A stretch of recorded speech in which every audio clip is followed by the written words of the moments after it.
Olá, muito bom dia para você. Hoje eu começo o nosso programa com uma pergunta bem pessoal para você aí que está na sua casa, ligadinho aqui na TV Difusora.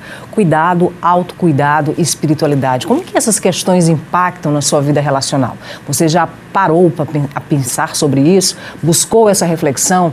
Olha só, mas tem calma que todos esses questionamentos e dúvidas para você descobrir como se entender melhor e cuidar das suas relações serão debatidos aqui no programa Em Alta, que recebe, pelo menos é a nossa pretensão, né? Que recebe hoje a jornalista e teóloga com especialização em Bíblia e que atualmente faz o mestrado em Teologia Pública na Faculdade Teológica Sul-Americana, Aline Cipaúba, e com Anderson, coach, Anderson Marques, especialista em inteligência emocional, que você já conhece aqui do programa Em Alta, né? Só gente boa aqui, só gente fera debatendo esse assunto com a gente, né? Para que a gente faça uma reflexão junto com você. Sejam bem-vindos, gente. Obrigada. Bom, esse tema é um tema que tem me provocado e me instigado muito, né? Esses dias, sobretudo porque a gente tem assistido, né? Eu não diria ultimamente, mas sempre existiu, mas a mídia está aí para mostrar a gente, para aproximar muito, né?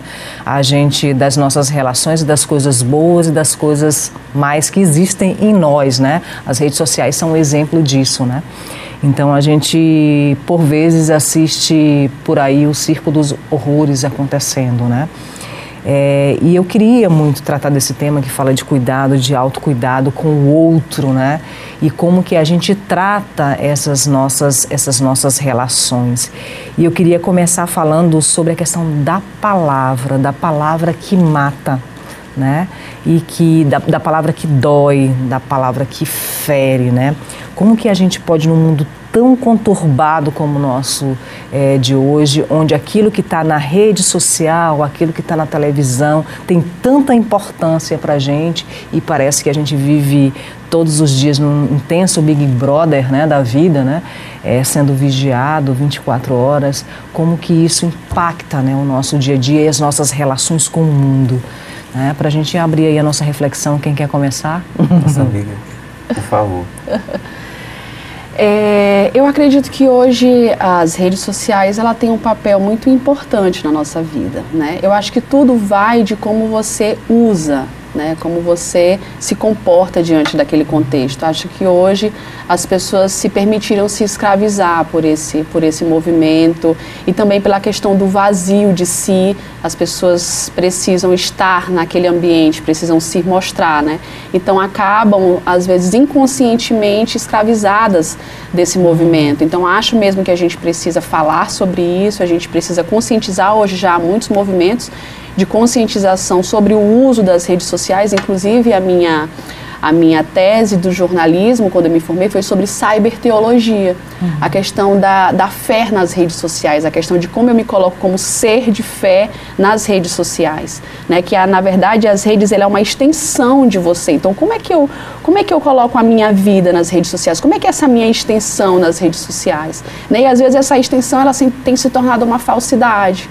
Né? Então as pessoas elas se tornam dependentes daquela vida, dependentes do olhar do outro, né? Então o que a gente precisa resgatar hoje, que aí eu vejo que a questão do cuidado, da espiritualidade, é eu pensar na minha espiritualidade, como é que está a minha vida, como é que está a minha espiritualidade. E quando eu falo espiritualidade, não necessariamente a ideia da espiritualidade e religiosidade, que ao longo do tempo a gente tem vinculado muito esses dois. Quer dizer, para eu ser um ser espiritual, eu preciso estar necessariamente em uma igreja, em uma denominação qualquer. Em uma denominação. Na verdade, às vezes a tua espiritualidade até piora quando você vai para um lugar como esse, né? Infelizmente, algumas igrejas mais te adoecem.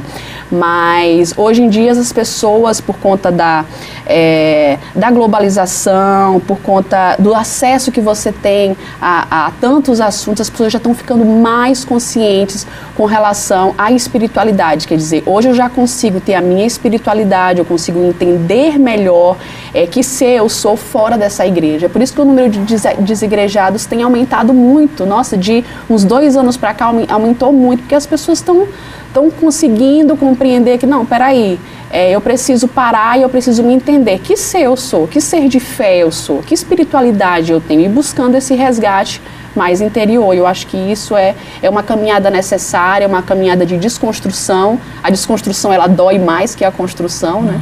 Então, acho que esse processo, ele é preponderante. Anderson, ela fala aqui do que é real, do que é irreal, né, nas redes, né, e como a gente se apresenta, né? Às vezes a gente sai, em casa a gente é uma pessoa, quando a gente bota o pé para fora, né, a gente é uma outra pessoa, e o mundo cobra, né, que a gente seja revestido, né, de uma força, né, de uma armadura, né? E, na verdade, a gente muitas vezes não é assim, né? Você deve lidar todos os dias com pessoas adoecidas, né? Sim. E que em algum momento da vida se perderam do seu próprio caminho, né? Sim, sim. É muito comum nos nossos atendimentos de coach, a gente lida com o ser humano e muitas vezes eles vêm quebrados, né? E eles não se permitem ir para um lugar de ajuda. Acho que isso talvez seja o mais grave, porque o mais grave não é eu estar passando por um problema, o mais grave é eu não reconhecer que isso é um problema e não ir para lugares onde eu possa levantar a mão e pedir ajuda e dizer, olha, eu estou precisando aqui de um socorro.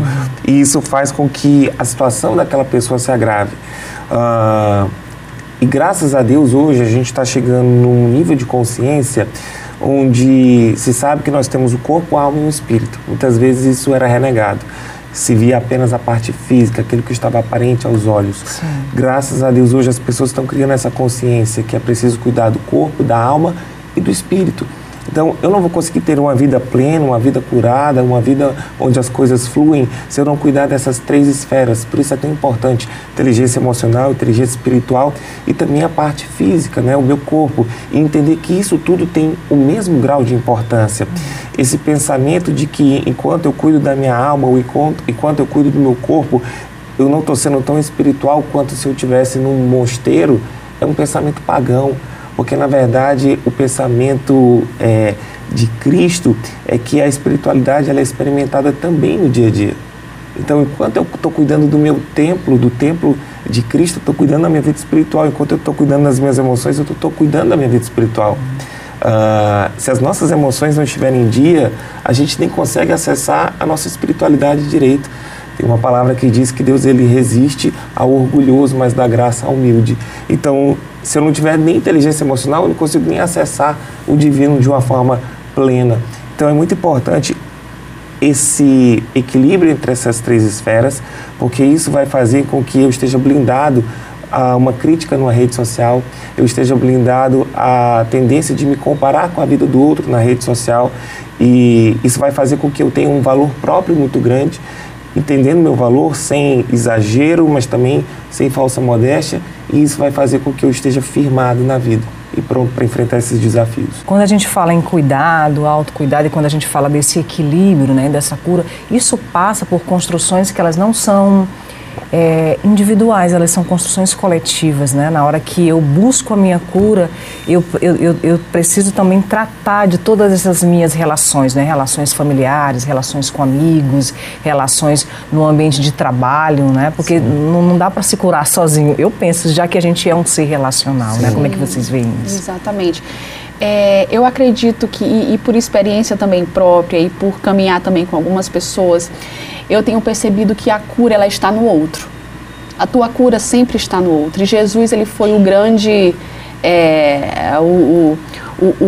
o homem que mostrou isso, né? Ele foi o professor dessa escola, né? Olha, eu me curo a partir do momento que eu olho para o outro. Mas infelizmente, tanto no movimento religioso como até no nosso movimento social mesmo, a gente tem percebido que é a questão da individualidade, né? Busque a sua individualidade, busque a sua fé, mas Jesus vem dizendo, o pão ele é nosso. E quando eu falo pão, não é só o pão de comida, é o pão para a nossa vida de uma forma geral. Então, que pão que você tem buscado?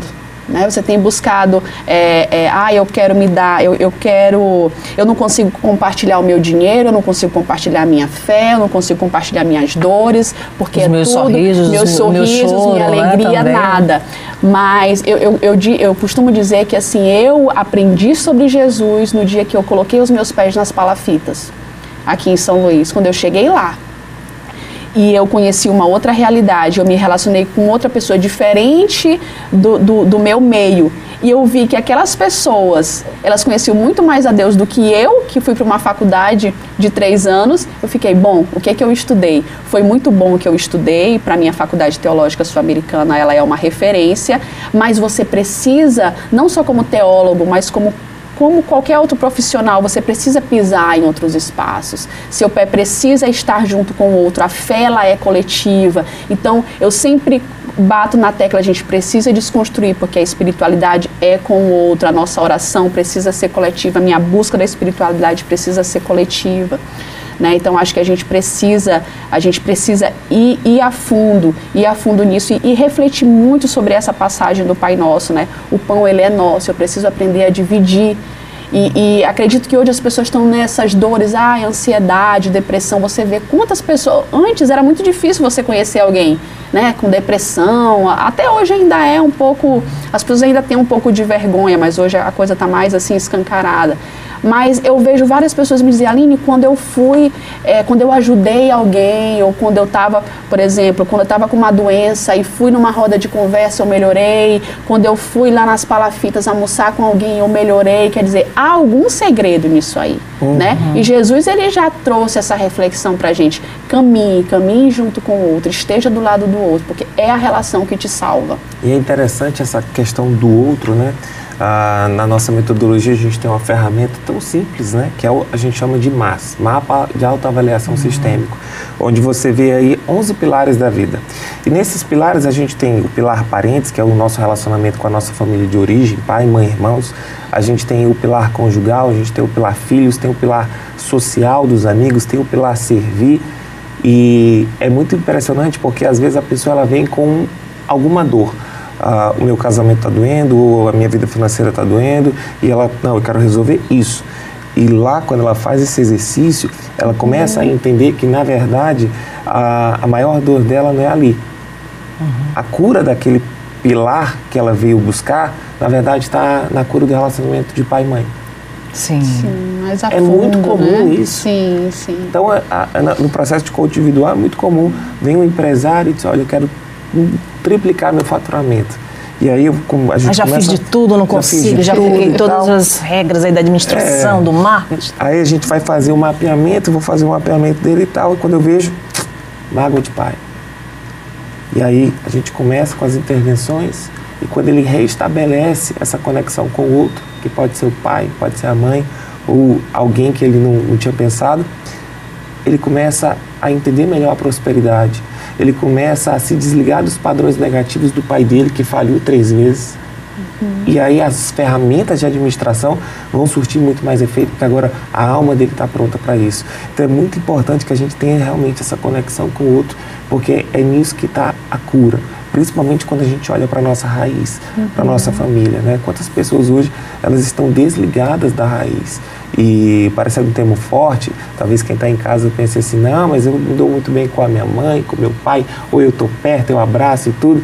Mas é muito mais do que isso, eu estou falando de um movimento de alma, onde eu não julgo os meus pais, onde eu honro os meus pais. E honrar os meus pais é muito mais do que cuidado, é dizer que aquilo que eles fizeram para mim, com todos os defeitos que eles tiveram, foi mais do que o suficiente e agora eu posso seguir para a vida. Honrar meus pais é dar certo na vida. Honrar meus pais é honrar o sacrifício que eles fizeram também.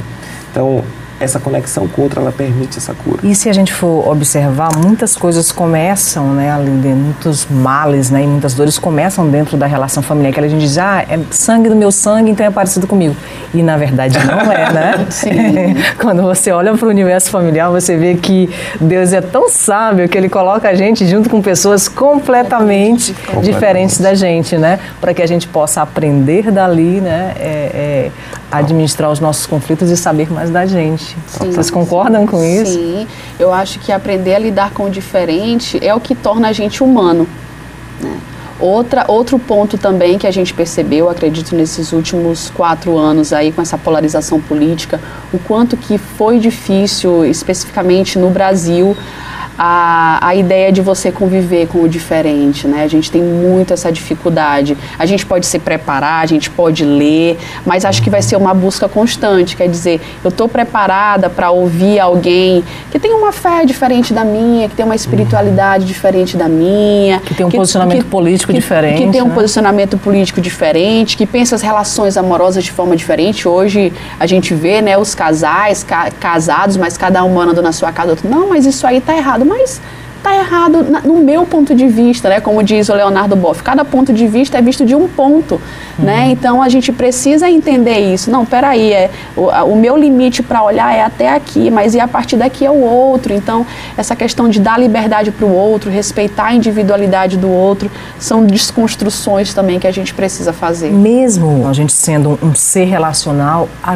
muitas pessoas têm dificuldade de abraçar as relações, de caminhar nas relações, né? E, portanto, se isolam e me parece que se tornam muito mais doentes. Eu já vi essa frase, eu prefiro lidar com os animais, porque os animais não me dão trabalho, né? Quer dizer, quando eu vejo isso, né, e eu vejo uma fala assim, eu percebo que há um problema ali, né? Total.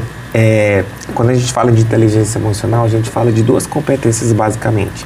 A primeira competência é a competência pessoal, a capacidade de eu me conectar comigo mesmo, com as minhas emoções, de ter consciência daquilo que está acontecendo aqui dentro, de saber extrair de dentro de mim a emoção certa para a situação certa que está acontecendo. Mas a segunda é a competência social, é a capacidade de eu conseguir me conectar bem com o meu próximo, de forma a gerar resultados positivos e de forma harmoniosa. Então imagina num local de trabalho, a minha inteligência emocional ela vai ser medida pela capacidade que eu tenho de me gerenciar, mas também de saber me conectar com as pessoas que estão ao meu redor para alcançar um resultado de forma harmônica. Porque tem gente que até alcança o resultado, mas deixa o rastro de destruição por trás, né? Sim. Então a proposta justamente é essa. E isso parte de uma crença limitante. Já vê aquela pessoa que fala, nossa, mas lidar com pessoas é difícil. Gente, isso é uma crença terrível. Porque assim, se você não quiser lidar com pessoas, hoje em dia vai ficar difícil. É melhor montar uma empresa que você lida só com computador. Porque entender de pessoas é uma competência que vai ser exigida ao máximo. Os líderes hoje em dia das grandes organizações, eles têm que entender necessariamente de pessoa, tem que entender de perfil comportamental, tem que entender de conexão, e a gente vê isso muito lá na empresa. O quanto que isso é importante, e não querer lidar com pessoas já fala necessariamente de um gap emocional, digamos assim, da própria pessoa, e ela tem que buscar a cura disso. Porque a resposta daquela pergunta que está faltando sempre vai estar escondida dentro de alguém. Eu digo que todo mundo tem um quebra-cabeça que está tentando montar na vida para alcançar um sonho, um objetivo, e sempre tem uma peça que está escondida em alguém. A pandemia, né, os lockdowns da vida aí, né, em países onde isso foi muito mais forte, né, do que propriamente aqui no Brasil, em capitais onde foi muito mais forte, mas onde a gente teve que se voltar para casa, né, se voltar para dentro do lar e conviver com essas pessoas que são tão diferentes da gente, né, e outros que tiveram que ficar isolados.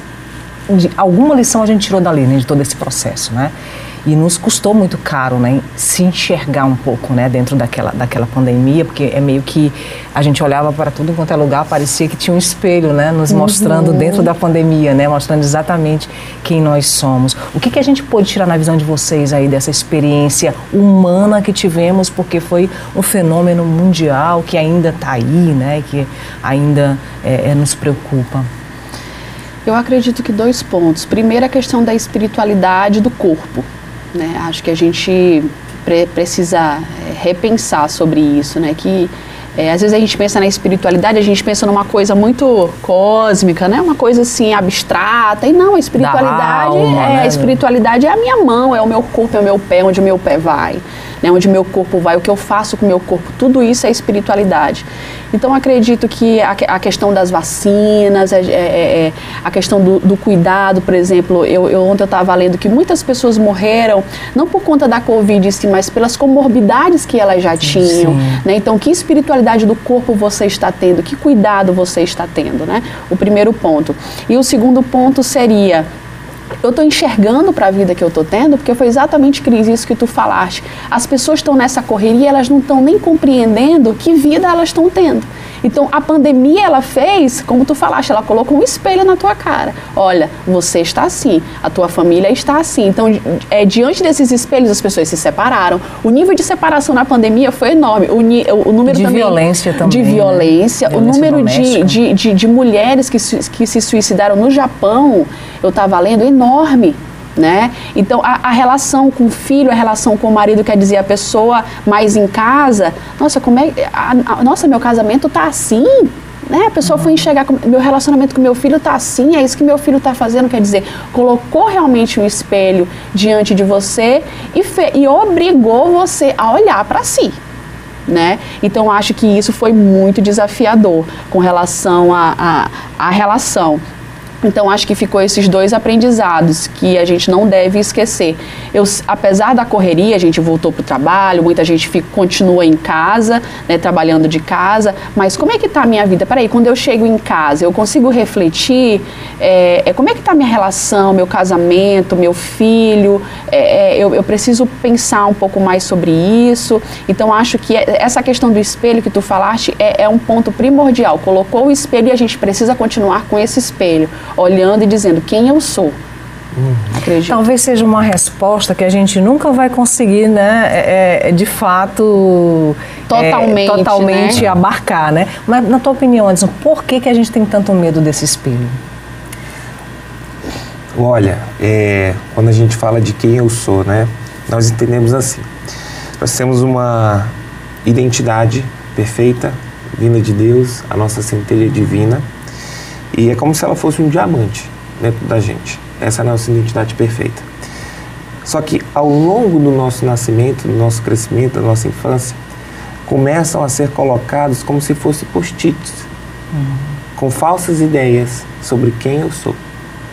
Em vez da gente continuar conectado com essa essência, vinda de Deus, que é quem nós realmente somos, a gente começa a acreditar nos post-its. Isso vem das nossas relações, né? Total. Do nosso ambiente. As nossas experiências, aquilo que eu vi, que eu senti de papai e mamãe, principalmente o papai e mamãe substituto. Então, imagina, a menina não está vendo o sofrimento da mãe no casamento, ela quer ajudar a mãe, mas ela não tem como. Porque, infelizmente, isso acontece demais. Você que está em casa assistindo a gente, não deixe seu filho presenciar o seu sofrimento. Ele não pode te ajudar. E naquela hora vem uma identidade, uma crença de incapacidade sobre a vida dele, que ele vai carregar ao longo da vida. Filho é filho, não é amigo. Não coloque ele na mesma posição, não compartilhe as tuas dores. Muitos casais colocam o filho no meio do casamento, compartilhando as dores de casal. E aí, depois, aquele filho cresce e ele vai reproduzir o mesmo ambiente emocional que ele viu dos pais. Então, e emocionalmente não cresce, né? É desafiador demais para uma criança, é penoso demais, é tóxico demais. Pelas nossas pesquisas, pior do que abuso sexual é o desacordo de pai e mãe. Alienação parental. Presenciar esse desacordo, alienação parental é péssimo. Aí o que acontece? A mãe, com mágoa do pai, coloca o óculos magoado dela pro filho. E passa a apresentar aquele pai de acordo com o óculos magoado dela. Só que ela esquece que o filho vai enxergar o pai de uma forma que vai ser terrível para ele ao longo do tempo. Porque ele precisa, independente de quem seja esse homem, ele vai precisar dessa referência masculina. E essa referência precisa ser protegida de alguma forma. Total. Seja menino, seja menina, todos vão precisar dessa referência. E quando ela faz isso, é de um egoísmo tão grande que ela vai colocar esse óculos. E nesse processo, começa a ser colocado o post-it, que ele é incapaz, ele vai ver, tu é muito parecido com teu pai é assim, meio inconsequente. E outras experiências que vão colando nesse post-it. Então a pessoa passa a acreditar numa mentira sobre a vida dela. E aí o que é que eu faço? Para que ninguém veja aquilo que eu acredito que agora eu sou, que é ruim. Eu começo a criar muros. Muros, às vezes, tão grandes que nem eu mesmo consigo mais acessar. Mas lá no fundo eu sei que tem uma coisa ruim que eu não quero que ninguém veja. Então, por isso a dificuldade de poder acessar a minha real identidade. Por isso a dificuldade de tirar essas camadas. E por isso que o maior inimigo no processo de desenvolvimento pessoal é a falta de consciência. Então a pessoa ela nem sabe que ela está fazendo isso. Ela nem sabe quais foram os processos que aconteceram na infância que fizeram com que ela chegasse ali.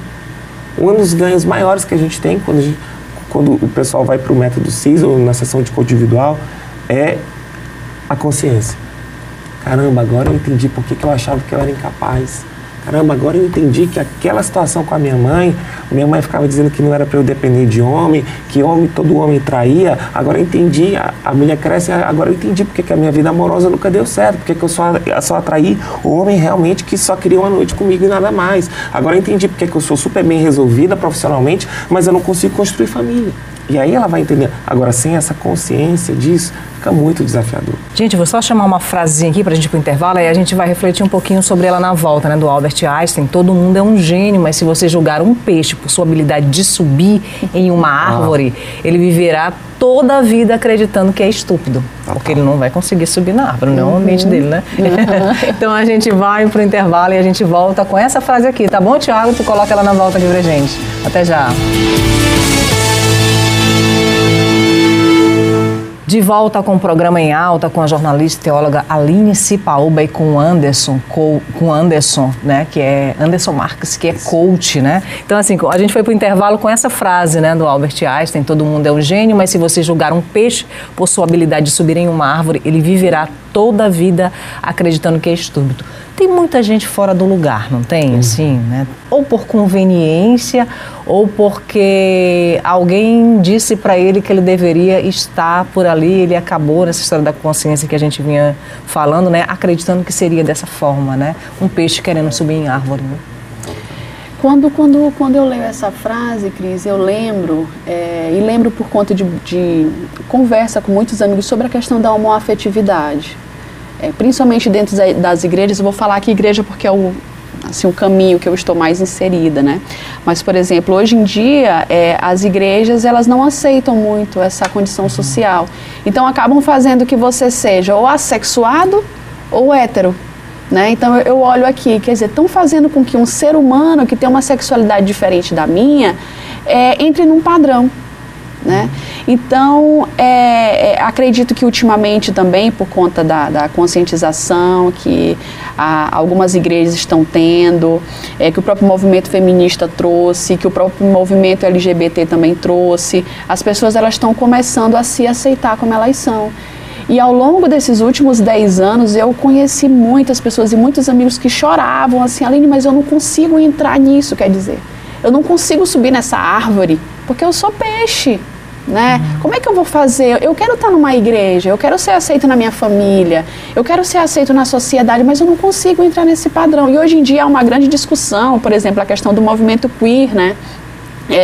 Tem gente que também não se adapta nem na questão hétero, nem na questão homo, Então a gente agora está construindo isso e está procurando entender como é que funciona. Quer dizer, poxa, uma criança, um adolescente, por exemplo, que já não se vê, é um menino, mas não se vê como menino, se vê, e como é que a mãe lida com isso. Já vi mães que vieram conversar comigo: Aline, o que eu faço? Tá com 17 anos, é um menino, mas quer colocar peito, como é que eu faço? Então, hoje em dia a gente está vivendo uma grande desconstrução e acredito que uma grande libertação. Acho que toda essa dificuldade de compreender realidade diferente daquela que a gente está acostumado, por exemplo, o pai, a mãe, os 2 filhos, né? A gente está saindo dessa realidade. A questão dos casamentos também que estão se reformulando. Então, toquei nesse ponto da homoafetividade, porque dentro das igrejas há muita gente sofrendo sobre isso, porque os líderes não estão criando essa consciência, né? Essa consciência da sexualidade, essa consciência do Deus que aceita como ele é, quer dizer, pegam às vezes um versículo ou outro isolado e constrói ali uma teologia da sexualidade que mais mata a pessoa do que dá vida para ela. Então, eu acredito que a gente precisa estar aberto para essa nova realidade que o mundo está nos trazendo. E desejo muita libertação para esses homoafetivos, inclusive tô começando uma comunidade com outras pessoas, e lá eu sempre digo, gente, se você é homoafetivo e não é aceito em alguma igreja, venha pra cá com a gente que a gente quer caminhar junto contigo. E seja você quem você é, se você está nessa construção de que eu gosto mesmo de uma mulher, eu gosto mesmo de um homem, então viva a sua sexualidade, né? Não vou dizer uma coisa depravada, não é isso, né? É uma ética. Né? Acredito que a questão do cuidado, do autocuidado, da espiritualidade, ela se envolve com uma ética. E hoje a gente precisa de líderes espirituais que te deem a liberdade para ser quem você é. Caminhar junto com você, te dar a mão. Acho que o maior ensino que Jesus trouxe para a gente foi a questão do discipulado. Caminha junto. Jesus escolheu 12 homens totalmente diferentes do que ele era. Homens que não eram bem vistos na sociedade, imperfeitos, né? E caminharam com ele 3 anos e depois não entenderam nada. Porque lá depois de 3 anos, Pedro chegou e falou, eu vou mesmo cortar a orelha desses caras que estão querendo te matar, Jesus e tal. Quer dizer, traiu Jesus. Eu acho que todos nós que tivéssemos ali naquele tempo, acho que a gente faria a mesma coisa. Eu digo, com certeza eu faria, porque diante de uma morte você com certeza ia querer se livrar. Né? Mas Jesus, ele falou isso, olha, eu quero caminhar contigo, Pedro, eu quero caminhar contigo, Judas, eu quero caminhar contigo, João. Cada um tinha sua característica e Jesus aceitou cada um como era e continua aceitando até hoje. Bom, eu também estava refletindo esses dias sobre a palavra epifania, né? O que ela traz pra gente, né? Que é quando Deus se mostra, né? Nossa, que tá Deus, né? Tá Deus na minha vida, tá Deus, tô experimentando Ele, assim, né? E a maior epifania, eu acho que a gente teve foi a própria encarnação, né, de Deus na Terra, né? O próprio Jesus Cristo, né? A vinda de Cristo para cá, que Ele se coloca, né, entre todos os desiguais. E aí a gente vai olhando para esse mundo de hoje, né? Pensando nesse cuidado que a gente deve exercitar, no autocuidado, na nossa responsabilidade, né? Com a nossa espiritualidade. E aí eu vejo lá a questão do terremoto na Turquia e todo aquele sofrimento e o mundo se movendo, mas interesses lá políticos também limitando, né? Determinados, não, para cá não, manda só mais para cá, né? Quer dizer, tem essas questões, né? Que são questões nossas, né? Humanas, né? De disputa até na hora da dor, né? Deus nessa história da humanidade, Ele vai nos mostrando o caminho e se apresentando para a gente até nos momentos mais difíceis também, né? Total. Como é que a gente vê isso? Pô, a gente saiu de uma pandemia, aí tem a guerra da Ucrânia, né? Mas ali foi Deus mostrando alguma coisa pra gente dentro da pandemia, Deus mostrando alguma coisa pra gente dentro da guerra, Deus mostrando com os terremotos, com os maremotos, tsunamis da vida, né? A pandemia, ela foi muito interessante no sentido de colocar luz naquilo que estava errado na minha vida e promover uma consciência aonde eu vou proativamente, todos os dias, buscar elevar a qualidade das áreas da minha vida. Porque se eu não tiver todo dia fazendo algo para que o meu casamento esteja melhor, para que a minha saúde esteja melhor, para que a minha vida inteira esteja melhor, na hora que vier um momento como esse de crise, e vai vir, seja a pandemia, seja de outra forma, vai ser revelado aquilo que estava sendo feito que não era bom. Então, esse aprendizado é muito bacana. Vai continuar tendo coisas ruins, o mundo é injusto, esse mundo é mau e a gente vai continuar tendo provas e tribulações. Então, tem gente que se pergunta, cara, cadê Deus na hora que vem um terremoto? Cadê Deus na hora que essa guerra está acontecendo? Não é da vontade de Deus que essas coisas aconteçam, mas a gente precisa lembrar que em algum momento a Terra tinha um plano original. Qual era o plano original da Terra? Ser uma extensão de Deus, uma extensão do reino de Deus. Então, aqui era para ser a colônia, lá a coroa. Tudo que tem na coroa era para ter na colônia. Então, era pra, na colônia, na coroa tem guerra? Não, então aqui não era para ter. Na coroa tem doença? Não, então aqui também não era para ter. Na coroa tem morte? Não, então aqui também não tinha morte. Para essa hora a gente está no paraíso, mas em algum momento o homem declarou independência ou morte. Então, essa desconexão, ela faz com que a gente esteja vivendo num mundo onde tem essas tribulações. Mas, já que Deus, por conta disso, não nos priva desses momentos, Ele ainda assim, com a sua graça, apesar de ter sido declarado dependência ou morte, Ele transforma a maldição em bênção. Ele usa, de alguma forma, aquilo que aconteceu de ruim para nos trazer algum tipo de benefício no final, que no momento a gente nem sempre entende, nem que seja esse aprendizado. Agora eu queria só aproveitar para comentar também sobre a frase que a gente falou, a questão da identidade, e eu acho que nós temos que viver sim a nossa identidade, tal qual nós somos e tudo. A única coisa que a gente tem que tomar cuidado é quando eu estou querendo viver uma identidade que eu acho que é minha identidade, mas não é. Sim. Quando, na verdade, o que eu estou vivendo ainda é o post-it. Quando não é aquela identidade, aquela essência que Deus me criou. Então, hoje em dia, o que eu vejo são muitas pessoas que estão vivendo aquilo que alguém disse que elas são, estão vivendo aquilo que elas acham que a mídia está pregando ali, elas acreditam que elas são aquilo, ou que uma experiência traumática de infância fez com que elas acreditassem que elas eram e elas não são aquilo. Então, se eu puder dar uma sugestão para você que está em casa, viva a sua real identidade. Mas antes se pergunte, quem de verdade eu sou? E a segunda pergunta é, quem de verdade pode me dizer quem eu sou? Na nossa metodologia a gente vive por princípios judaico-cristãos, então nós acreditamos que há um Deus acima de todas as coisas, que antes que a Cris fosse formada no ventre da mãe dela, Ele te criou e Ele sabe exatamente quem você é. Então minha sugestão é, não acredite em mais ninguém, pergunte para Deus exatamente quem você é.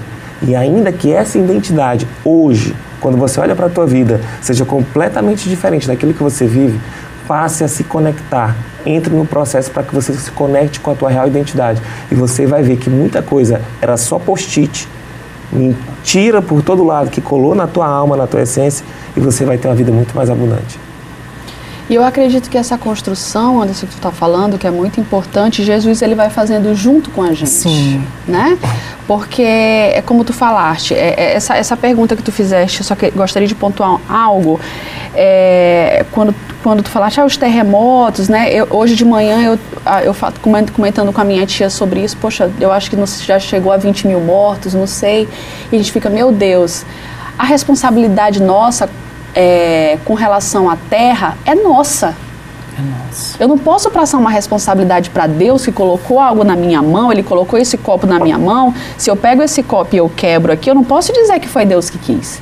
Eu peguei o copo, eu coloquei aqui. Então, a partir do momento que eu não cuido do meio ambiente, a partir do momento que eu não cuido do meu lixo em casa, a partir do momento que eu não cuido da minha saúde, que eu não cuido da educação, né? A questão do meio ambiente, um assunto que a gente precisa conversar, quer dizer, por que o nosso clima hoje está assim? Né? A gente precisa mudar a questão do combustível nos carros, a gente precisa repensar sobre a questão do meio ambiente, a questão de a gente pensa jogar o lixo na rua, eu vejo tanta gente às vezes no carro jogando lixo, gente, aquilo ali é prejudicial para a tua saúde. Sabe? Então a responsabilidade nossa, se está acontecendo às vezes algum terremoto, às vezes uma seca, alguma coisa, a responsabilidade é nossa, a gente que não cuidou. A gente viu, por exemplo, a questão dos Yanomamis, que aconteceu aí. A responsabilidade é nossa. A gente está vendo essa briga com os garimpeiros aí agora. Então, ai meu Deus, por que os índios... Não, gente, nós precisamos cuidar da nossa terra. Sabe, nós essa espiritualidade total com a terra, sabe? A terra, ela faz parte da nossa vida, então a gente precisa cuidar. Então, às vezes não adianta a gente ficar levando perguntas para Deus. Na verdade, eu preciso perguntar, o que eu estou fazendo para minha cidade ser uma cidade melhor? O que eu preciso fazer para o meu bairro ser um bairro melhor? Essas as perguntas que a gente tem que aprender a fazer. Eu gosto muito de uma frase do Tolentino de Mendonça, que ele diz assim, o que liberta a gente não são as respostas, são as perguntas. Então, que perguntas que eu estou fazendo? Então, é muito fácil eu julgar o outro. Ai, Deus, por que tu permitiu? Ai, por que a guerra na Ucrânia? Não, vamos pensar aqui. Claro que a gente se compadece das questões de longe, mas, gente, a gente vive guerra aqui no nosso país. Sim, e eu diria até, né? Que assim, a gente vive guerra dentro da gente. Dentro da gente. Exatamente. Então a gente não ganhou nem a guerra dentro da gente, pessoal. Exatamente. As guerras, que é justamente a guerra entre o post-it e a essência, e fica aquela coisa, às vezes tem pessoas que estão assistindo a gente que eu tenho certeza que sabem o que eu estou falando. Você não tem territórios dominados, emoções dominadas dentro de você. Então, aquela guerra que está acontecendo lá no outro país, sabe o que é? Toda uma população que não entrou ainda em alinhamento com as emoções. Porque se tivesse entrado em alinhamento com a essência divina que eles têm, jamais entraria em guerra. E aí eu fico pensando assim, que a gente tem essa guerra dentro da gente para viver e a gente está lá nas redes sociais, nos ambientes políticos, né, nos ambientes de diálogo, distorcendo os diálogos e alimentando outras guerras ou querendo participar de outras guerras também, né? Alimentando ódio, alimentando ódio e alimentando tudo. Aí quando você fala dos Yanomamis e dos garimpeiros, a gente precisa estar disposto a cuidar dos Yanomamis e dos garimpeiros também, né? O que a gente está vendo, porque os Yanomamis estão sofrendo há muito tempo. E eu digo isso para vocês com toda conhecimento de causa, porque sou antropóloga e acompanho as comunidades tradicionais, né? No meu trabalho. E vejo que essa é uma luta imensa. Mas por que os garimpeiros chegaram até lá, né? Em que condições essas pessoas também vivem, né? Por que eles acessam essas áreas, né? E aí a gente está vendo muito essa caça às bruxas, né? Vamos prender, vamos tirar, vamos retirar, vamos fazer isso. Mas o que eu apresento como alternativa, né? Para essas pessoas? E por que eu estou trazendo essa questão para a mesa, né? O que isso tem a ver com espiritualidade, com cuidado, com autocuidado, tudo. Porque o que somos, quem somos, como nós nos formamos nossos filhos, faz toda a diferença para o mundo, porque essas pessoas vão estar à frente de instituições que precisam pensar com um alinhamento nesse Cristo que veio, né? Nos mostrar agora, Cris, que a gente precisa pensar para o todo, né? E com certeza a gente tem que se preocupar com esse cuidado, né, com essas populações e tudo. Mas, de novo, o micro vai para o macro. O meu comportamento com o micro só reflete o que eu faço com o macro. Então, assim, tem gente que não está cuidando da própria casa. Exatamente. Se eu não cuido dos meus pais que me deram a vida, de quem que eu vou cuidar? Se eu não limpo a minha cozinha, sabe? Como é que eu quero limpar? Eu não estou conseguindo ser grato pelo homem e pela mulher que me deram a vida. Eu vou ter gratidão, mas pelo quê, meu Deus? A pessoa vai ser uma eterna insatisfeita. Então, para ela não cuidar dela, é muito fácil. Para ela não cuidar do cônjuge, é muito fácil. Para ela não cuidar do filho, mais fácil ainda. Fica com culpa? Fica. Mas ela não cuida. Então, imagina cuidar do garimpeiro. Então, essa falta de cuidado com as populações, ela, na verdade, ela começa dentro de casa. Ela começa no nosso seio familiar. Então, a gente precisa se reconectar com a gente. O que mais me preocupa hoje e aí a gente volta para o começo da nossa conversa, é a pessoa saber de tudo isso, ou ter pelo menos uma consciência meio que na penumbra, mas ela não tomar uma atitude de fato para resolver. E aí tem gente que diz assim, não, mas eu vou me trabalhar. E eu fico me perguntando com que ferramenta a pessoa está se trabalhando. E quando, né? Como é que isso acontece? Que tipo de metodologia? Como que é esse trabalho? Como que você está fazendo isso? E aí quando você vê, a pessoa está apenas se enganando, assiste um vídeo aqui, lê um livro acolá, um conselho, mas você não vê uma pessoa comprometida com um processo. Acho que hoje, se a gente puder estimular você que está em casa, e claro, para a gente também, a fazer algo entre num processo para que você possa se descobrir, viver a tua real identidade. E o que é processo? O processo é uma ação atrás de uma outra focada no resultado. E como eu vejo pessoas descomprometidas com isso. Então a saúde está ruim, o que é que ela faz? Do nada ela inventa uma dieta, aí aquilo se perde. Aí vai para academia 2 dias, aquilo se perde. Tipo eu faço então, são ações desconectadas. A gente precisa estar num processo. Cara, meu casamento tá horrível. Consciência, maravilha, o que é que eu vou fazer? Cara, eu vou fazer curso tal, vou fazer terapia tal, vou falar com fulano de tal tem um casamento. Cara, vou dialogar, vou conversar, né? O que eu tô errando? E aí entra a autorresponsabilidade, o que eu tô errando? O que eu posso fazer de diferente? Onde que eu posso estar? E aí ela falou sobre a questão de igreja, né? Quais são os ecossistemas que eu tenho que estar? Tem ecossistema e aí eu falo igreja ou qualquer outro lugar que realmente é nocivo, mas tem tantos que são maravilhosos, sim, né? Graças a Deus, eu quero até mandar aqui um oi para toda a comunidade evangélica, que eu estou falando com mais propriedade, que graças a Deus, assim, eu nasci e criei na igreja, né? E eu tenho ótimas experiências com a igreja. Inclusive lá na Comunidade das Nações. Né? Comunidade das Nações. E a Aline vai fazer propaganda também depois de Segunda Amiga.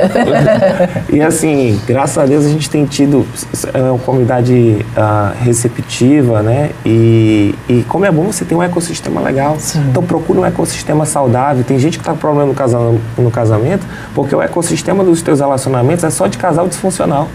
Troca esse ecossistema. Isso é verdade. Quando você é um disfuncional e vive relações disfuncionais, claro, você vai procurar, né? Claro, você vai procurar relações disfuncionais, né? Você vai procurar os iguais, porque imagina, eu tô com um casamento ruim. O casamento de vocês tão bom. É muito ruim olhar para o casamento de vocês, você está jogando luz naquilo que está errado no meu. Sim. Então eu vou querer, é mais confortável que tá com gente que está brigando, que está disfuncional. Então é preciso a gente escolher os nossos ecossistemas. Gente, eu vou pedir aqui uma licença para vocês, para a gente ir para o intervalo e a gente volta, que a gente vai continuar isso. E eu queria também, nesse último bloco que a gente vai tratar, a Aline fala na volta, né, faz essa reflexão, mas eu queria tocar na questão da responsabilidade do livre-arbítrio, né? É muita responsabilidade viver isso, né? Então a gente vai e volta já já.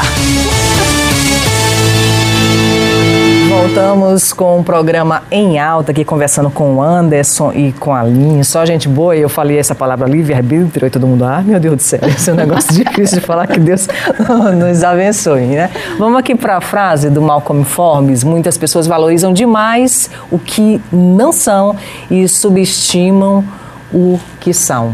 Né? É mais fácil, né, a gente fazer esse exercício aí. A gente vê isso todo dia, né, acontecendo com a gente e com as outras pessoas, né, no nosso ambiente. Mas aí a gente falava dessa coisa da identidade, né, da gente procurar se conhecer, né, e tentar travar essa luta que é nossa, que ela é interna, né, para que a gente possa estar pronto, né, mais saudável para as nossas relações, porque a gente sempre vai procurar os iguais a gente, ou seja, a gente sempre vai estar na tribo dos doentes também, né, não daqueles saudáveis, porque é mais difícil olhar para os saudáveis, né, é mais difícil olhar para aquele que não tem o mesmo problema que eu, não é isso, gente? Sim.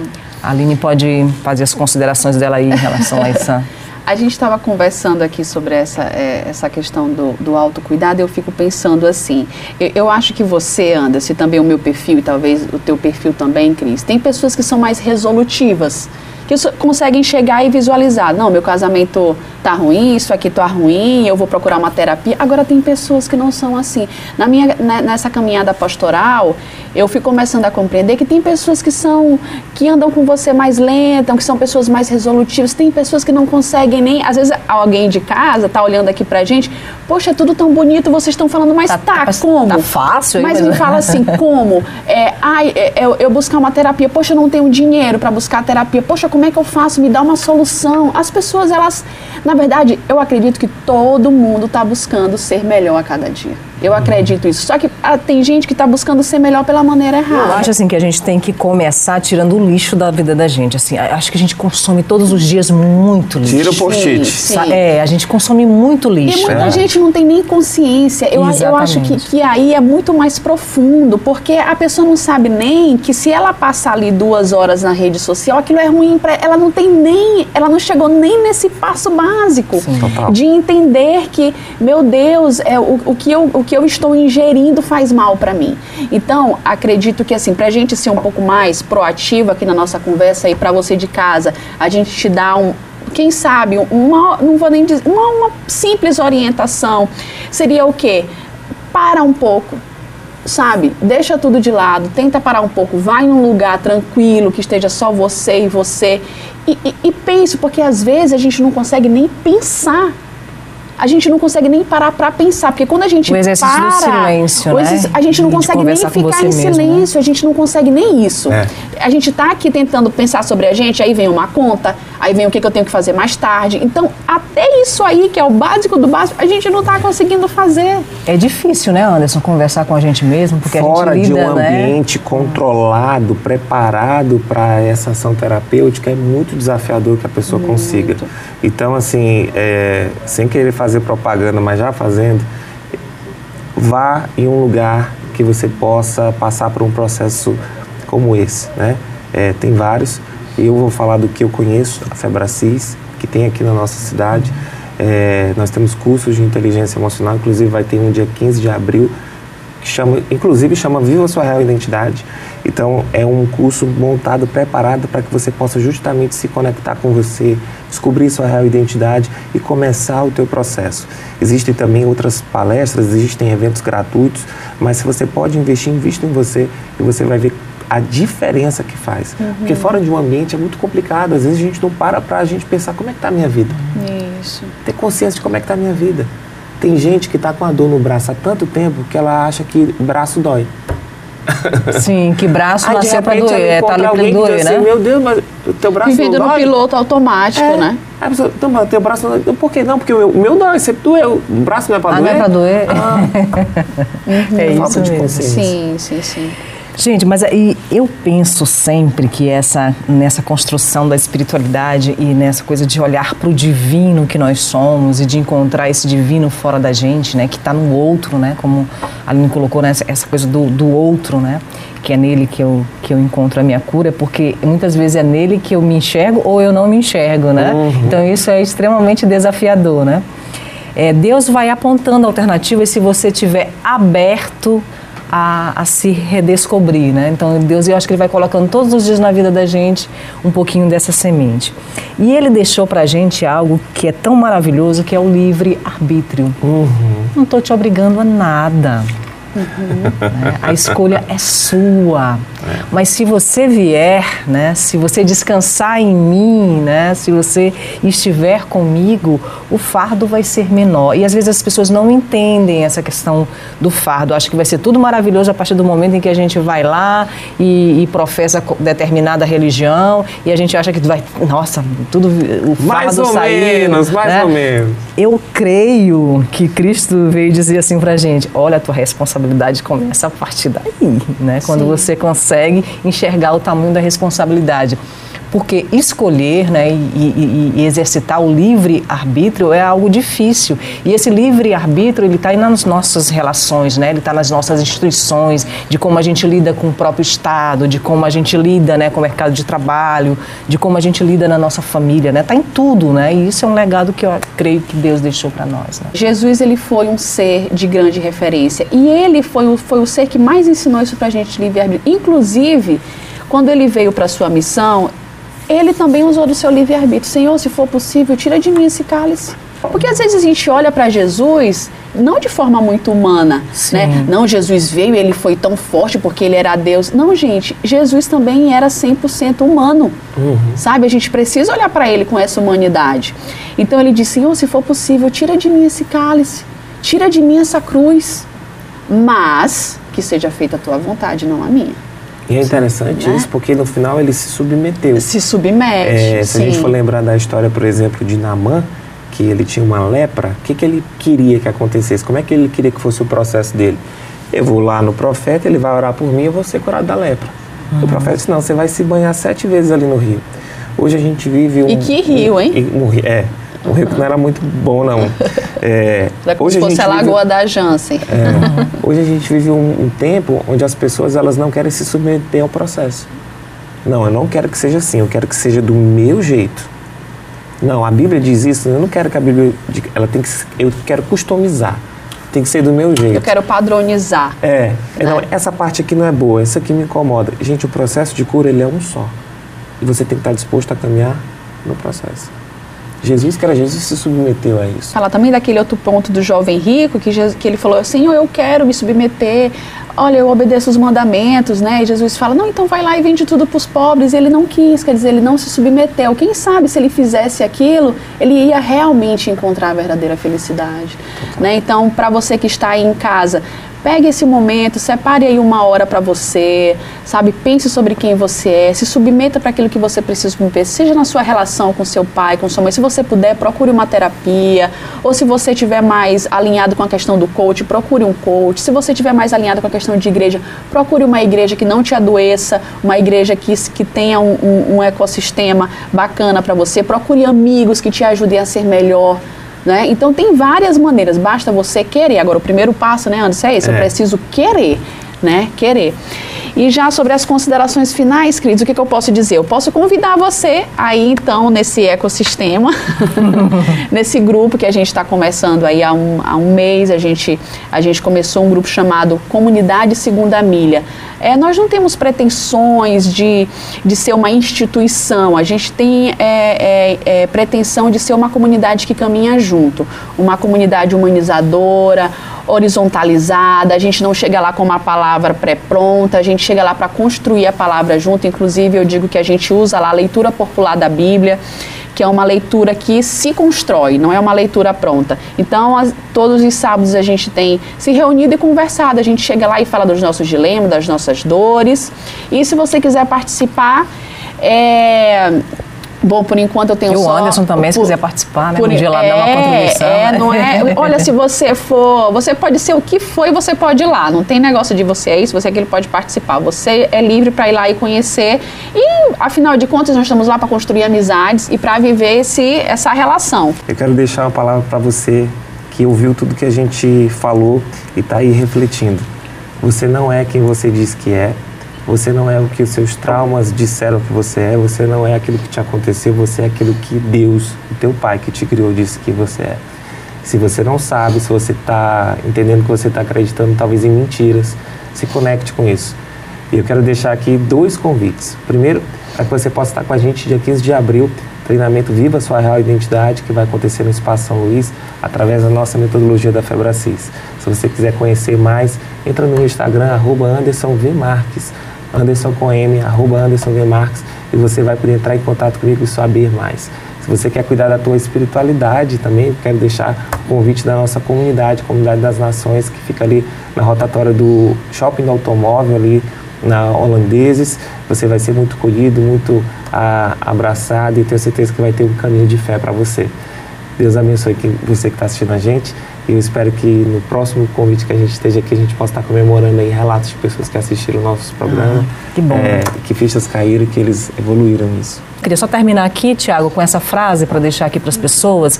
Somos constantemente convidados a ser quem somos. É o Henri David Thoreau. Essa frase é dele, né? Então, que a gente consiga ser exatamente aquilo que a gente é de verdade, buscando essa identidade. A gente vai ficando por aqui. Um ótimo final de semana para você. Carnaval tá aí, muita calma nessa hora, viu, gente? E vamos cuidar da saúde, tá? Um grande abraço para você. Até a próxima.